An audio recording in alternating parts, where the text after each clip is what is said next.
당대표부터 최고위원까지 모두 친윤 일색 아니냐. 그러면 앞으로 당내 통합은 어떻게 할 거냐라는 말도 국민의힘 내부에서 좀 심심치 않게 나오고 있습니다. 뭐 이런 통합 얘기가 나오면 당연히 이제 안철수 의원이나 이준석 전 대표의 앞으로 정치적 행보는 어떻게 될 것이냐는 전망 혹은 해석 많이 나올 수밖에 없는데요. 어제 윤석열 대통령이 전당대회에 직접 참석해서 이례적으로 이런 말을 했습니다. 이 나라의 위기 그리고 당의 위기를 정치적 기회로 악용하면 절대 안 됩니다. 우리는 어떠한 부당한 세력과도 주저하지 말고 두려워하지 말아야 됩니다. 그것이 우리 당이 국민으로부터 더욱 사랑받는 길입니다. 우리 국민의힘 당내 선거에서는 승자도 패자도 없습니다.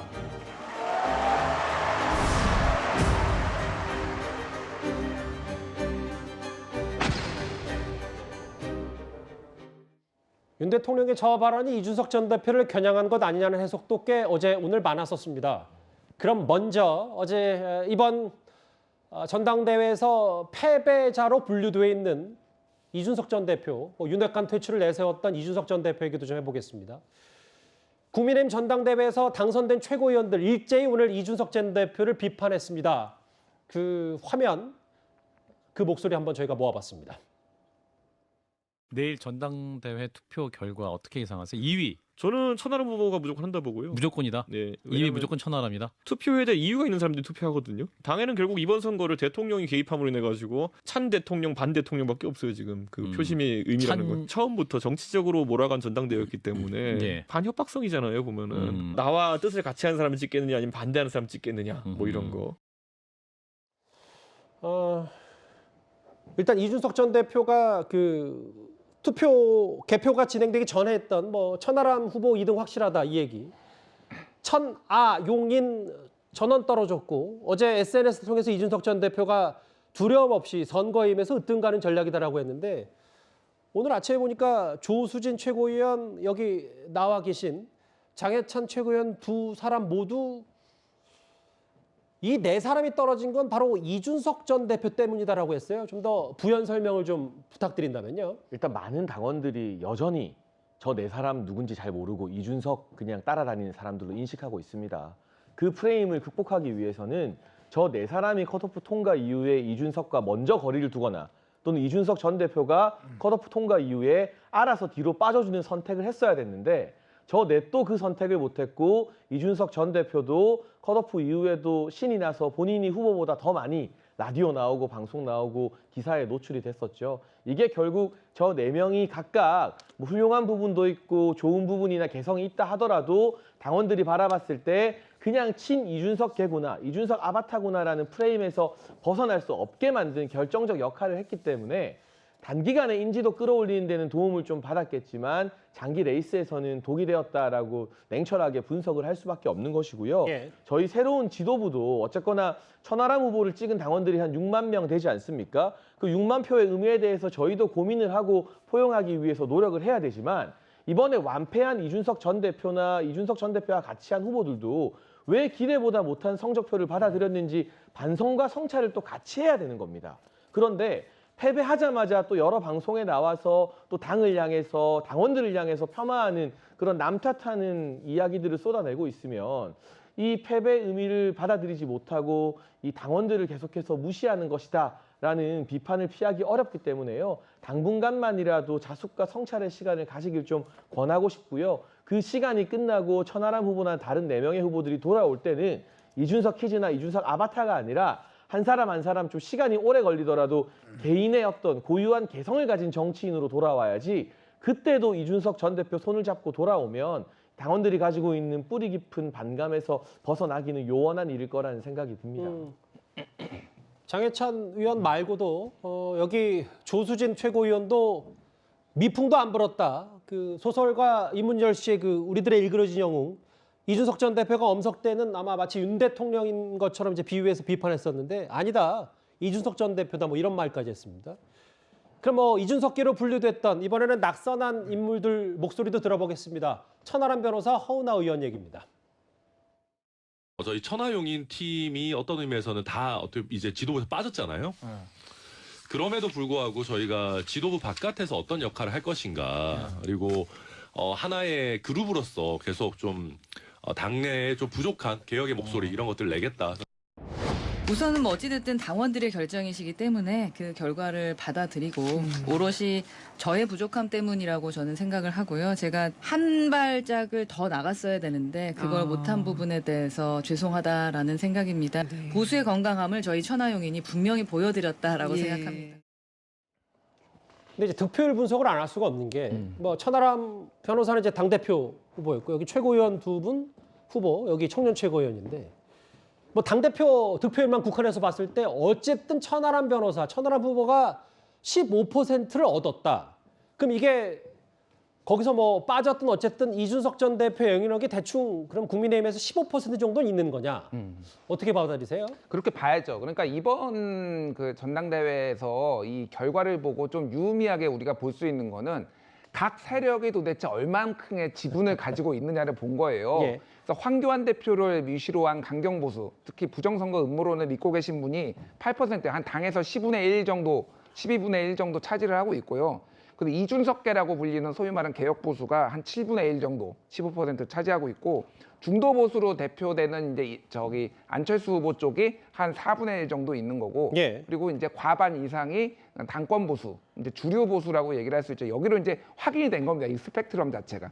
그래서 이제 중요한 거는 천하람 후보가 그러면은 이 이상을 올라갈 수 있느냐가 이제 관건이었는데, 결과적으로 보면은 장해찬 그 이제 최고위원의 어떤 비판이 어느 정도는 맞는 것 같아요. 그러니까 처음에 윤핵관과의 각을 세워가지고 존재감을 드러낸 것까지는 좋았는데 그 이후에 이를테면 메시지가 처음부터 끝까지 윤핵관 비판만 하면은 이게 좀 사람들이 피곤해하는 거 하나, 그리고 또 하나는 어떤 당하고 정부하고의 일체감 이런 것들이 중요시되는 상황에서 좀 불안감을 좀 키우지 않았느냐라는 그러니까 윤핵관 거고. 퇴출은 외쳤지만 그 다음이 없었다 이 말씀하시는 그렇죠. 거예요? 처음부터 끝까지 그 캠페인만으로 가는 거는 저는 패착이다라고 좀 봤고, 또 하나는 그러니까 허은하, 김용태 같은 경우에는 굉장히 어차피 천하람하고 패키지로 이렇게 가는 거기 때문에 득표율이 약간 고정될 수밖에 없기는 한데, 여기서 중요한 거는 소위 말해서 안철수를 지지했던 후보자들이 안철수계 최고위원이 없었잖아요, 이번에. 예. 그러니까 안철수계가 친윤을 찍기보다는 차라리 이쪽을 찍는 게 할 수 있게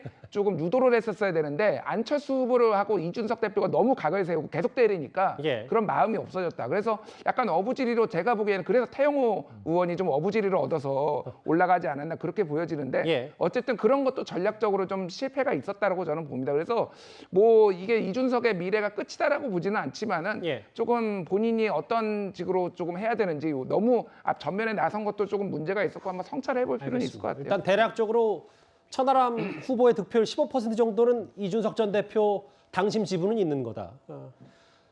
어제 이 전 대표가 이렇게 SNS를 썼어요. 한 달 동안 4명의 후보 지원할 수 있어서 정말 행복했다. 더 정진하겠다. 근데 오늘 뭐 장해찬, 여기 나와 계신 장해찬 의원 포함해서 뭐 여러 오늘 국민의힘 새 지도부는 이준석 전 대표 사법 리스크 얘기는 아직 계속 하고 있거든요. 그런데 이현정 의원님, 네. 이거 어느 정도 진행된 겁니까? 그러니까 정확히 얘기하면 성비 의혹 무고죄, 이거는 검찰 수사가 지금 이준석 전 대표 진행 중입니까? 그렇죠. 아직 이제 검찰이 어떤 기소 여부를 결정하지 못하고 있는 단계이기 때문에 예. 현재 계속 이제 유지되고 있는 것이고요. 저는 근데 이번에 보니까 이준석 전 대표가 본인이 컨설턴트라고 그랬잖아요. 선거 컨설턴트다. 이 4명을 위해서. 근데 선거 컨설턴트가 제일 앞에 나와버렸어요. 아주 결정적인 장면이 뭐냐면 이준석 대표가 KBS 라디오 인터뷰를 했는데 본인이 못 나왔습니다. 뭐 이 시계를 몰라서. 그랬더니 천하람 대표 후보가 대신 나왔어요. 예. 그러니까 이준석 대표가 하는 바람에 본인이 나올 기회가 있었다라고 이야기를 합니다. 그 뭐냐면 이준석 대표가 본인이 마치 후보가 됐냐 모든 인터뷰 다 본인이 했어요. 근데 저러면 안 되거든요. 왜냐하면 양보를 해야 됩니다. 본인이 하겠다고 하면 대신 천하람 후보를 해달라 이렇게 이야기를 해야 되는데, 또 마지막 투표 며칠 전에 본인이 또 국회에서 기자회견을 했습니다. 아니 컨설턴트가 왜 기자회견을 합니까? 대표가 나와서 후보가 나와서 기자회견을 해야 되거든요. 예. 그리고 이번 선거 결과를 놓고 보면 저는 거의 아마 이 천하용인 이분들이 오히려 저는 손해배상을 청구해야 된다. 이거는 뭐 정말 빵점 컨설턴트였다. 왜요? 전혀 못 맞췄고 2등 한다고 그랬는데 전혀 2등도 못했고 아무런 선거 전략도 못했고, 그러고 보면 결국 선거 컨설턴트로서의 어떤 역할은 저는 거의 뭐 빵점이었다 물론 이렇게 보고 있습니다. 아무런 선거 전략이 없었겠습니까? 뭐 대략적인 득표율을 좀 만나봤는데 그리고 이제는 안철수 의원 얘기도 해보겠습니다. 선거 막판에 안 의원이 대통령실 수석까지 고발을 했고요. 그리고 어제 김기현 대표의 수락 연설이 시작되자마자 안철수 의원은 자리를 떴습니다.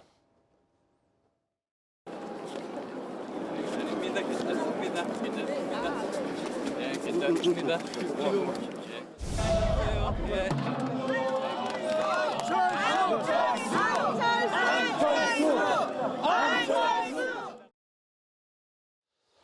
수락연설 때 일단 다 듣진 않고 안철수 의원은 전당대회 자리를 떴습니다. 절반의 성공 물음표를 붙여본 게 제가 이제 노돌 교수는 어떤 생각을 갖고 계신지 좀 궁금해서 한편에서는 입당한 지 1년도 안 됐는데 한 23% 나온 거 안철수 의원 잘한 거 아니냐? 아니다. 이번에 뭐 입지도 좁아졌고 대통령실과 이렇게 법적 다툼까지 벌이면서 이제 앞으로 본인 지역구도 위태로워지면서 위기다. 어느 쪽에 좀 무게를 두시겠습니까? 글쎄 저는 뭐 처음에 안철수 의원이 대표에 출마할 때 그때부터 약간 의아했습니다. 왜 이번에 출마를 하실까? 본인이 뭐 되어야 총선 승리할 수 있다고 하는데 저는 그렇게 보지 않고 누가 됐든 간에 설사 안철수 대표가 됐다 하더라도 내년 총선은 시기적으로도 그렇고 여러 가지 구도상 윤 정부 중간 평가입니다. 그거밖에 안 되는 것이지 뭐 본인이 출마해야 뭐 대표가 돼야 승리할 수 있다 그건 안 되는 건데 안철수 의원의 목표가 당 대표가 아니잖아요. 그리고 그동안 여러 차례 여러 당을 거치면서 당 대표가 됐지만 실패했던 전력이 있고 본인의 목표가 대선 후보라면 저는 이번에 대표 출마하지 말았어야 한다고 생각을 하거든요. 왜냐하면 대선 후보는 뭐 조직이 있어야 본인의 계파가 있어야 되는 게 아니고 국민들 사이에서 여론적 지지가 높아야 되는 겁니다. 윤석열 대통령이 그거 아닙니까? 당에 전혀 뿌리가 없었지만 다 단숨에 대통령 후보가 되어서 대통령이 됐지 않습니까? 그런 걸 봤을 때는 좀 아쉽다는 게 있고 저는 지금 이번에 실패했다고 생각하지만 그렇다고 무슨 뭐 탈당 수순 뭐 공천이 위태로워 그건 너무 성급한 전망이라고 생각을 하고요. 이번에 마지막 어떤 최종 마무리를 그러나 잘해야 한다고 생각합니다. 너무 나갔어요. 무슨 고발하고 무슨 뭐 마지막 그 메시지가 특히 뭐 기승전 김기현 후보 사퇴 막 이러면서 하는 건 저는 좀 어렵고 너무 나갔다는 생각이 들고 이제라도 모든 것 승복하자 하면서 마무리를 깨끗하게 하는 게 그나마 정치적 마무리라 생각합니다. 근데 제가 이제 오랫동안 정치인을 보면서 이 패했을 때의 그 모습이 저는 굉장히 중요하다 보거든요. 어떻게 잘 지느냐죠. 그렇죠. 근데 안철수 지금 저 후보가 보면 항상 예전에 문재인 대통령하고 후보 단일화 했을 때 선거 결과 나오기 전에 미국으로 가버렸어요. 그리고 이번에도 보면 자리를 지지 않고 바로 자리를 나와버렸어요. 그러니까 그게 중요한 겁니다. 그러니까 선거 패배했을 때 만약 안철수 후보가 이번에 끝까지 남아서 당원들 다 악수하고 격려하고 죄송하다 말씀했을 때 그 왜 달라졌을까? 왜 자리를 떴는지 참 저는 이해가 안 됩니다. 이게 뭐냐면 갈등 회피형이거든요. 그러니까 본인이 졌기 때문에 그냥 나가버린 겁니다. 그게 계속되어 온 거예요. 저는 안철수 후보가 정말 진정한 이 당의 뿌리를 내리려면 졌을 때 정말 졌을 때 자기를 지원해 준 사람들과 함께 그 아픔 또 당선된 자에 대한 축하 이런 걸 하면 그게 다 본인한테 덕으로 돌아오는데 이번에도 똑같은 저는 행보를 하는 걸 보고 이거는 좀 아니다 그런 생각도 많이 들었습니다. 바로 직전 그래픽 한번 볼까요? 왜냐하면 안철수 의원의 앞으로 정치 행보에 대해서 여러 설왕설래가 있는 게 최근에 홍준표 대구시장이 지적했던 것처럼 지금 지역구는 안철수 의원이 성남 분당 갑인데 여기에 지금 뭐 마치 김은혜 홍보수석의 출마설까지 솔솔 있는 것 같고 그러면 안 의원이 집 비워줘야 되는 거 아니냐라는 게 홍 시장 뭐 여러 주장이었거든요. 일단 여기 뭐 새 지도부가 나오셨으니 장해찬 청년 최고위원이 나오셨으니 이 질문을 좀 매듭을 지어볼게요. 각자 당 대표 득표율을 좀 마지막으로 살펴보겠습니다. 어찌됐건 여기 김기현 대표 찍은 52% 말고 53% 말고는 47%는 김기현 대표를 지지하지 않은 거잖아요. 그래서 일각에서는 대통령실과 친윤들이 이렇게까지 밀어줬는데 47%는 김기현 대표를 찍지 않았다. 이거 앞으로 통합에는 어떻게 좀 갈 수 있는지 이 부분을 좀 더 물어보고 싶습니다. 네, 그래서 선거 이후에 저희가 통합 행보를 하는 게 참 중요한 것 같고요. 다행인 것은 오늘 오전에 안철수 의원님께서 전 당원분들에게 문자 메시지를 보내셨습니다. 그 문자를 보면 결과에 승복하고 김기현 지도부 잘 되기 위해서 최선을 다하겠다는 내용이 담겨 있는데 제가 이 문자를 보고 참 안철수 의원님 잘하셨다. 이런 깨끗하게 승복하고 힘을 보탠다는 메시지가 나중에 당원들에게 높게 평가받을 것이다라는 생각을 할 수밖에 없었고요. 한 가지 더 제가 부연을 하자면 이재명 대표가 70% 정도의 득표를 했지만 예. 그 당시 민주당 당원들이 한 30%대 정도밖에 투표에 참여하지 않았습니다. 그런데 이번에 국민의힘은 55%라는 경이적인 투표율을 보였기 때문에 이 퍼센테이지를 떠나서 득표 숫자를 따졌을 때 이 24만 표, 25만 표는 전당대회에서 보기 드문 숫자라는 거. 그리고 이 안철수 의원이라는 대선 주자급 경쟁자가 있었다라는 점을 고려해 보면 예. 1차 득표에서 처음 당권 레이스가 시작될 때 한 자리 숫자로 출발했던 김기현 대표가 53%를 득표한 의미 역시 결코 가볍지 않다. 그만큼 이게 조직도 조직이지만 윤석열 대통령을 돕는 지도부를 원한다는 일반 당원들의 바람이 강하게 통용된 결과라는 말씀을 드리면서요. 동시에 47% 다른 분들을 찍으신 분들에 대해서도 계속해서 손을 내밀고 연포탕 같이 끓여 먹읍시다라는 메시지를 내는 것이 저희 지도부에게 또 주어진 숙제인 것 같습니다. 그러게요. 앞으로도 연포탕, 김기현 대표가 외쳤던 연포탕은 유효하겠네요. 국민의힘 내부에서. 안철수, 이준석 두 사람, 전당대회에서 웃지 못한 두 사람 얘기를 좀 집중해서 살펴봤습니다.